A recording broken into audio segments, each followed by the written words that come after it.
Hello વિદ્યાર્થી મિત્રો, વેદ digital એજ્યુકેશનમાં હું સુતરિયા અજય આપનું હાર્દિક સ્વાગત કરું છું। આજે આપણે ગુજરાત સરકારની નવી આવૃત્તિ મુજબ ધોરણ 8 વિષય ગણિત ચેપ્ટર નંબર 13 આલેખના પરિચયમાં અભ્યાસ કરવાના છીએ। તો આપણે જોઈએ સ્વાધ્યાય 13.1 દાખલા નંબર 1 કે નીચે આપેલ આલેખ હોસ્પિટલમાં એક દર્દીનું દર કલાકે લીધેલ તાપમાન દર્શાવે છે। અહીં આપણને એક આલેખ આપ્યો છે જેમાં દર કલાકે દર્દીનું શું બતાવે છે? તાપમાન। જો 9 વાગે કેટલું હતું તો કે 35 અને 36ની વચ્ચે, એટલે 35.5 હતું। 10 વાગે કેટલું? 11 વાગે। દર કલાકનું તાપમાન દર્શાવે છે। આના ઉપરથી નીચેના પ્રશ્નોના જવાબ આપો કે આપણને તાપમાન દર્શાવે છે। આપણને અમુક પ્રશ્ન પૂછાય કે બપોરે 1 વાગે કેટલું તાપમાન હતું? 38.5 ડિગ્રી સેલ્સિયસ તાપમાન ક્યારે હતું? પછી બીજા પણ પ્રશ્નો છે। જો આ સમગ્ર સમય દરમિયાન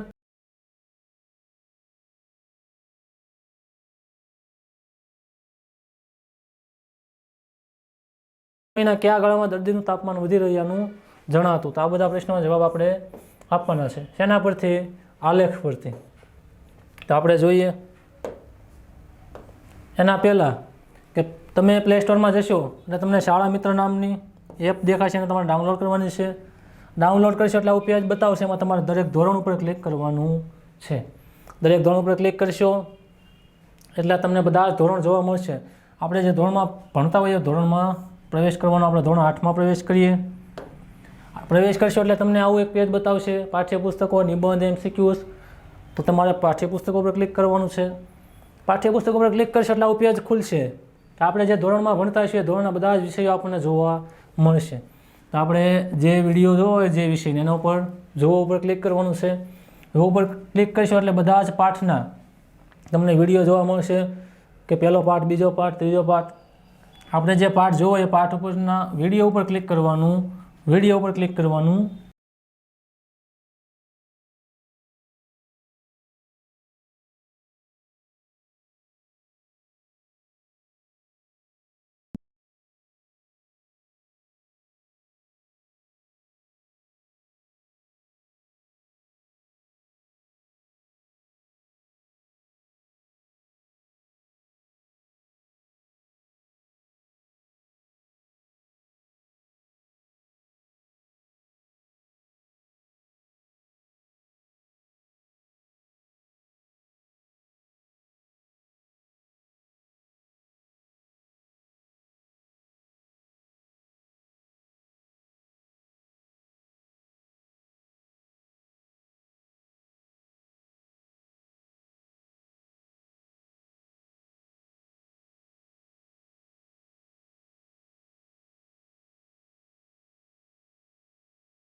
સરખા ભાગે વહેંચશે, વચ્ચે કેટલા છે 30 મિનિટનો ભાગ પાડશે. જો કલાકમાં કેટલી મિનિટ હોય 60, અને 2 ભાગ પાડે છે 30 મિનિટ આ અને 30 મિનિટ આ. એ રીતે અહીંયા પણ આ કેટલી આવ્યું છે, અહીંયા 1 અને 30. આ સમયે તાપમાન કેટલું તે મેળવવાનું છે. આ સમયે તાપમાન ક્યાં, અહીંયા આવ્યા, બરાબર, ક્યાં, અહીંયા. અહીંયા તાપમાન કેટલું છે, જો 1 અને 2 ની વચ્ચે કેટલું રહેતું હતું, સરખું રહેતું હતું બંનેમાં. આપણે લખ્યું 1 PM અને 2 PMમાં સમગ્ર દરમિયાન દર્દીનું તાપમાન કેવું હતું, સરખું. હવે 1 PM અને 2 PM વચ્ચે કેટલું રહેશે, 36.5. તો 1 ત્રીસે પણ કેટલું રહેશે, 36.5. 1 અને 2 ની વચ્ચે 1 અને 30 આવશે, એટલા માટે 1 અને 2 31 તાપમાન કેટલું છે, 36.5 ડિગ્રી સેલ્સિયસ. હવે આ તાણ પર તમે કઈ રીતે પહોંચે, તો આપણે લખી શકીએ કે આ જે લીટી છે એ બંનેને કેટલા સરખા ભાગે વહેંચશે, બંનેની વચ્ચે આવેલી. અને જુઓ અહીંયા જો તાપમાન કેવું રહેશે, 1 અને 2 વચ્ચે સરખું. તો તમારે લખવાનું સમય 1 અને 2 વચ્ચે, 1 PM અને 2 PM લખીએ, 1 PM અને 2 PM વચ્ચે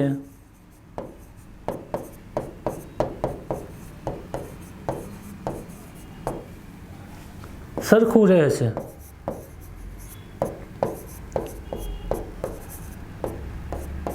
તેથી 1:30 PM સરખું જ હશે,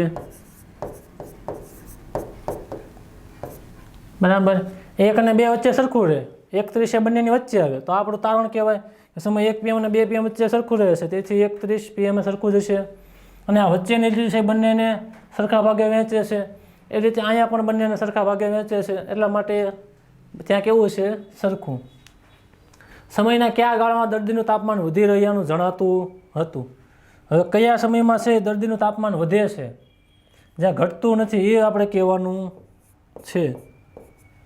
કયા સમયમાં દર્દીનું તાપમાન વધે છે એ આપણે કહેવાનું છે, બરાબર.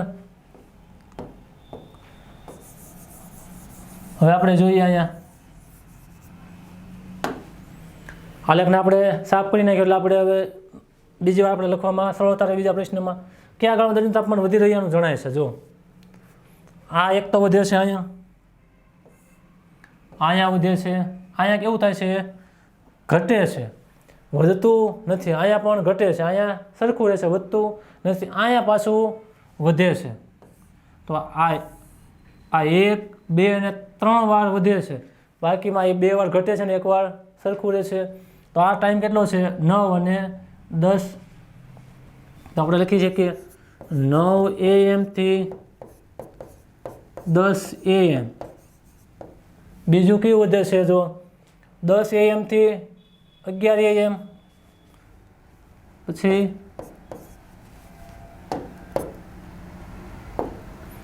10 AM થી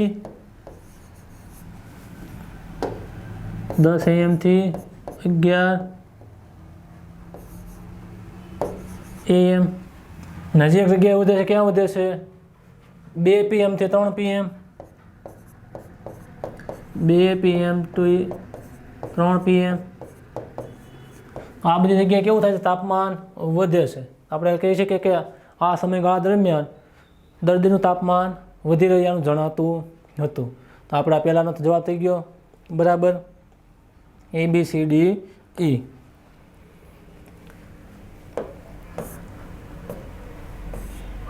પ્રશ્ન નંબર 2 જોઈએ કે નીચે આપેલા રેખીય આલેખમાં એક ઉત્પાદક કંપનીએ જુદા જુદા વર્ષમાં કરેલ વેચાણ દર્શાવેલ છે. તો તેના પરથી પ્રશ્નનો જવાબ આપો. આ તો 2002, 3, 4, 5, 6 એ વેચાણ દર્શાવ્યું છે, અને અહીંયા કેટલી કિંમત વેચાણ કર્યું છે એ દર્શાવ્યું છે. આ કેટલા કરોડમાં રૂપિયા આપ્યા છે. જો આ 2 કરોડ છે, 4, 6, 8, 10 અને 12. આ એક એકમ છે એ કેટલાનું છે, 2 નું આપ્યું છે. તો અહીંયા કેટલું માપ છે, જુઓ અહીંયા 1 હશે, અહીંયા 3 હશે, અહીંયા 5 છે, અહીંયા 7, 9, 11. વચ્ચેના માપ કેટલા આપ્યા છે, 1, 3, 5, 7, 9 અને 11. બીજા તો ખબર જ છે, બરાબર. આપણે લખ્યું શું કામ કે આપણને સરળતા રહે કે આપણે કહી શકીએ સીધું કેટલા કરોડ હશે. હવે પહેલો પ્રશ્ન જોઈએ. વર્ષ 2002 અને વર્ષ 2006માં કેટલું વેચાણ થયું હતું? એમાં બે પ્રશ્ન છે. વર્ષ 2002માં કેટલું વેચાણ હતું? જો 2002 અહીંયા છે, કેટલું વેચાણ છે? 4 કરોડ. તો પહેલાનો જવાબ શું આવશે? 4 કરોડ. બીજું જોઈએ, વર્ષ 2006માં કેટલું વેચાણ હતું? 2006 ક્યાં છે? અહીંયા. એનો આલેખ ક્યાં છે? અહીંયા. આ આલેખ ક્યાં સુધી આવે છે? આડી લાઈનમાં જોઈએ તો 8. તો જવાબ કેટલો આવશે? 8 કરોડ.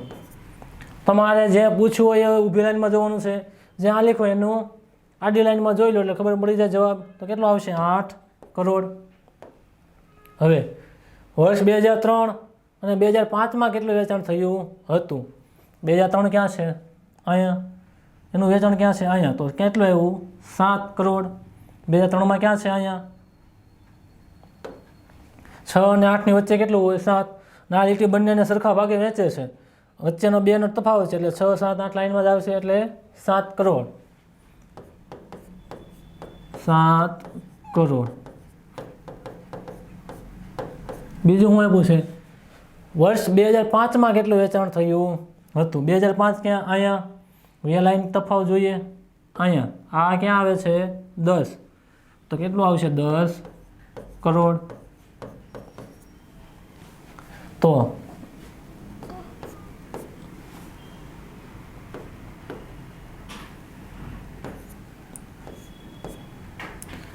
બે 2003માં કેટલું આવ્યું? 7 કરોડ. 2005માં 10 કરોડ. હવે જોઈએ સી કે વર્ષ 2002 અને વર્ષ 2006ના વેચાણ વચ્ચે કેટલો તફાવત હતો? તો 2006માં કેટલું વેચાણ છે એ જોઈ લઈએ. 2002માં કેટલું વેચાણ છે એ જોઈ લઈએ. બંનેનો તફાવત લઈ લઈએ. આપણે જોઈએ સી. 2006નું વેચાણ તફાવત બરાબર 2006નું વેચાણ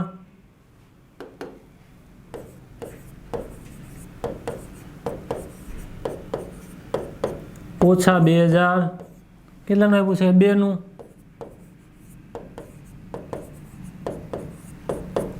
તો 2006નું વેચાણ કેટલું છે?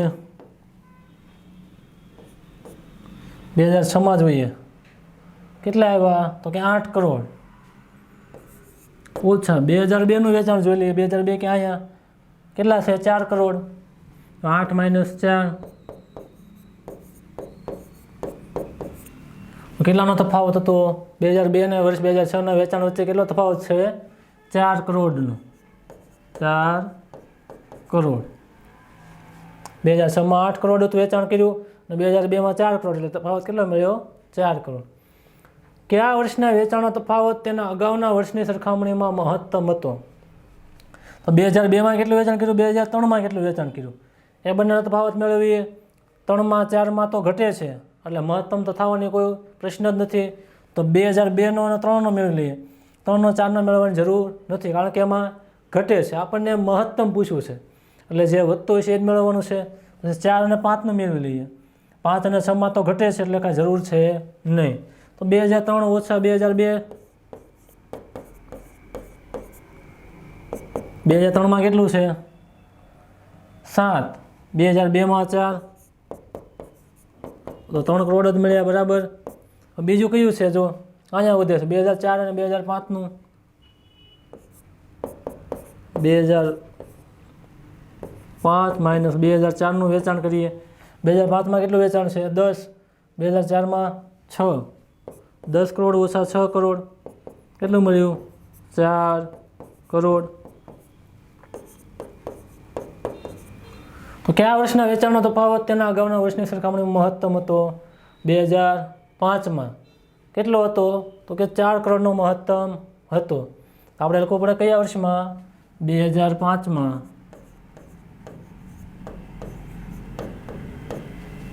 મહત્તમ હતો.